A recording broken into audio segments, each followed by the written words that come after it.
This is the story of Joy, a young woman whose lies controlled everyone around her until the day her biggest lie destroyed everything. Joy's problems did not begin the day she told a lie. They began the day she discovered that lying gave her power. A small lie here, a sweet lie there, and suddenly people started trusting her, believing her, even praising her. And Joy enjoyed it. She loved the feeling of being in control. She loved how her words could change things. But Joy did not know that lies are like fire. Sweet to look at, warm to touch, but deadly when they spread. On a rainy Thursday morning, the Ikorodu market was already busy. Traders shouted, Okada horns echoed, children chased each other in the mud, and the smell of roasted corn filled the air. But in the middle of that noisy chaos stood Joy. A slim, beautiful young woman with smooth skin, bright eyes, and a smile so charming it could melt anger. Everyone knew her. Everyone greeted her. Everyone believed her. Joy did not have money. She did not have education. She did not have luck. But she had lies. And to her, that was enough. She stood in front of Mama Sade's stall, shaking her head dramatically. Mama Sade is not good at all, she said with a sad face. The old woman's eyes widened. What happened? Joy lowered her voice. I just heard that your landlord wants to increase your rent again. And he said anyone who cannot pay in advance should pack out. Mama Sade almost fainted. Jesus! Pack out? But I paid last month. Joy placed a comforting hand on her shoulder. Don't worry, Mama. I will talk to him. Maybe he will listen to me. Mama Sade grabbed her hands and thanked her repeatedly. But Joy knew the truth. The landlord never said such. She only wanted Mama Sade to fear her, respect her, and owe her favors. Lies were her currency. As Joy walked away, she smiled at herself. One lie down, more to go. Her real target that day was Tunde, a handsome young man who repaired phones at the junction. Tunde was soft-hearted, gentle, and easily tricked. Joy liked him because he always gave her free repairs and sometimes small money. Tunde, my dear, she called. He looked up and smiled shyly. Joy, how now? I'm not fine, no, she replied dramatically. Something serious happened. Tunde dropped the phone he was fixing. What? Tell me. Joy sighed. I was robbed last night. They took my phone, my money, everything. I can't even call anyone. Tunde looked shocked. Eya, sorry. Where did it happen? Joy blinked twice, trying to force tears. On the road, it happened so fast. It was all a lie. Nobody robbed her. She just wanted a new phone. Tunde stood up, touched her shoulder and said, Don't worry, I'll give you a small phone you can use for now. Joy smiled inside her heart. She had succeeded again. But as she stepped away, she didn't notice old Baba Kolopo watching her from across the road. Baba Kolopo was a man of wisdom, quiet and observant. He rarely spoke, but when he did, his words struck deeply. As Joy strutted past him, he shook his head. This girl will bring trouble to herself, he murmured. And trouble was already on the way. Later that evening, Joy walked into her house in a small room she shared with her cousin, Ezine.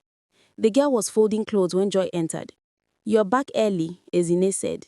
Yes, so today dry. Joy threw herself on the bed. Ezine looked at her carefully. Joy, I heard something strange. Joy raised her brows. About me? Yes, Ezine said slowly.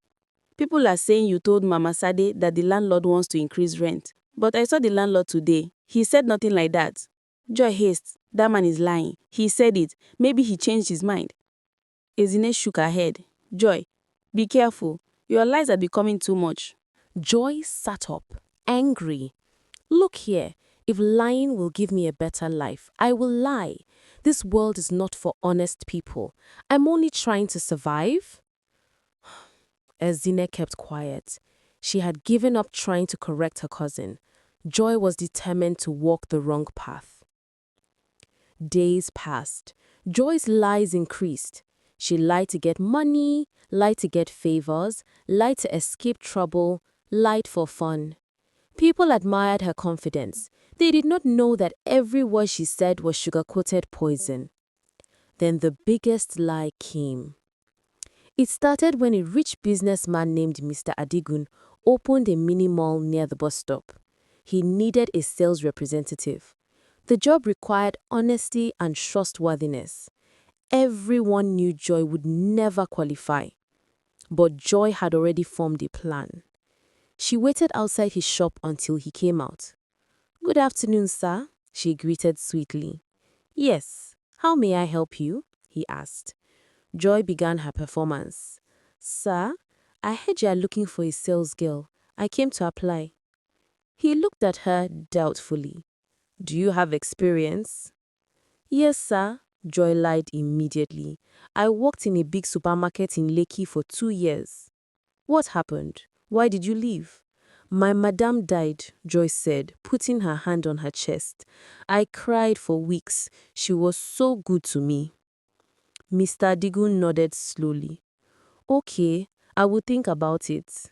Joy smiled. "Sir, you can ask about me in this area. Everybody knows I don't lie."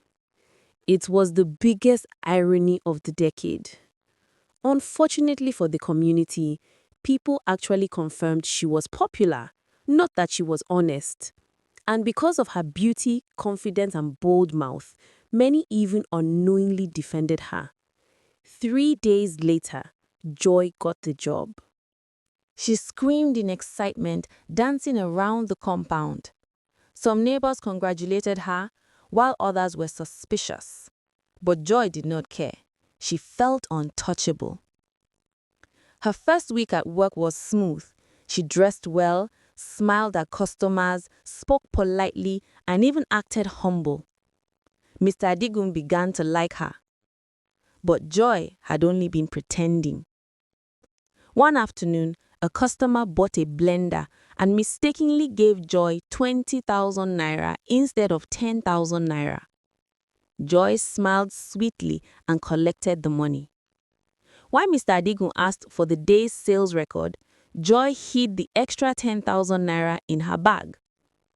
And when he noticed the amount did not match the stock sold, she quickly said, "Sir, the girl that came in the morning borrowed 10,000 naira and said she will return it." "What girl?" he asked. Joy panicked, but quickly formed a story. "The slim girl with curly hair, she said she knows you. She said her name is Ruth." Mr. Adigun frowned. "I don't know any Ruth." Joy immediately looked offended. "Ah, are you saying I'm lying?" He exhaled slowly and waved his hand. "Leave it. I will settle it later." Joy smiled and walked away. She felt powerful again. But fate was preparing her downfall. One Saturday evening, the shop had more customers than usual. Joy moved around happily, arranging goods and helping people. She was so busy that she didn't notice a young lady entering the shop. Her name was Clara, Mr. Adigun's niece who lived abroad and had just returned to Nigeria. She was smart, observant, and very blunt. She decided to visit her uncle's shop to surprise him, but when she walked in, she didn't see him, she saw Joy. "Hello," Clara greeted politely. Joy smiled. "Welcome, madam. What do you want to buy?" Clara walked around, greeting some neighbors she recognized. When she came back to the counter, she watched how Joy handled the money of a new customer. Something felt strange. "Excuse me," Clara said. "Why are you not writing the sales in the book immediately?" Joy laughed softly. "Don't worry, I will write everything at once." Clara frowned. "No, a sales girl must write transactions immediately." Joy rolled her eyes slightly. "This is how I do it. I told my boss." Clara looked at her closely. "What is your name?" "Joy." Clara nodded slowly. suspicion rising in her heart. She stepped out and called her uncle. "Uncle, who is this Joy working in your shop?" "Oh, the sales girl," he replied. "Why?" "She looks dishonest," Clara said. Mr. Adigun sighed. "Ah, Clara, you don't know her. Everyone in the area confirmed that she's trustworthy." Clara scoffed. "Let me watch her small." And she did. She waited outside in a quiet corner. 30 minutes later, she saw Joy open the cash drawer, remove some notes quietly, and slip them into her gown pocket. Joy looked around to ensure no one was watching, but she missed Clara's sharp eyes. Clara gasped. "So she's stealing." Immediately Mr. Digwen arrived, she dragged him inside and whispered, "Watch her." They stood behind a shelf where Joy could not see them. Joy smiled and removed another note, hiding it again. She hummed happily, thinking she was safe. Mr. Digwe felt his chest burn. "This girl has been tricking me." Clara folded her arms. "I told you." They stepped out slowly. Joy turned and froze. "Sir, you're back." "Yes," Mr. Digwe replied coldly. "What did you just put in your pocket?" Joy laughed nervously. "Sir, it's tissue for sweat." Clara stepped forward. "Bring it out." Joy swallowed. I can't." "Bring it out," Mr. Digwe shouted. Joy's hands shook as she slowly removed the money. Clara clapped once. "Cut." Joy's face turned pale. "Sir, I can explain." "No need. You are fired," Mr. Digwe said firmly. "And if you don't return every extra kobo you have stolen, I will call the police." Joy dropped to her knees crying. She begged, pleaded, swore, lied again, but nothing worked. Her lies had finally choked her. News spread quickly. Ikorodu residents loved gossip, especially hot ones. Soon, everyone was talking. "Ah, Joy has been stealing. She lied about working in Lekki. She lied about Mama Sade's rent. She lied about being robbed. She lied about everything." People who once greeted her now avoided her. Some openly mocked her. Even Tunde returned the phone he gave her. "Take it," he said coldly. "I don't want anything from you again." Ezine tried to comfort her, but Joy pushed her away. "My life is finished," Joy cried. But the worst humiliation came when Mama Sade knocked on her door. "Joy," she said with disappointment, "why did you lie to me about my rent?" Joy looked down, ashamed. "You see," Mama Sade said gently, "lies break trust, and once trust is broken, it's hard to repair." That night, Joy could not sleep. Her heart was heavy. Her shame was loud. Her name was now a warning in the community. Then early the next morning, she heard a soft knock. She opened the door and froze when she saw old Baba Kolakpo. "Good morning, Joy," she whispered. He nodded. "Joy, sit with me." They sat on a wooden stool outside. The old man looked at her with calm eyes. "My daughter, lies can give you short success, but long destruction. The truth may be slow, it may be hard, but it stands forever. Your lies have brought you down, but they do not have to end your life." Joy wept tears. "Everyone hates me." "You can change," Baba Kolapo said. "You can rebuild your name, but you must start with the truth. No more lying." Joy nodded slowly. For the first time in her life, she felt ready to change. And she did. She apologized to people she hurt. She returned the money she stole. She confessed openly. And even though people still judged her, they respected her honesty. She got a job sweeping a private school. It was small work, but honest.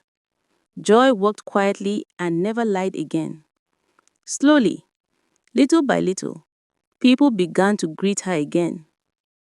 1 year later, she opened a small provision shop. She kept clean records and treated customers kindly.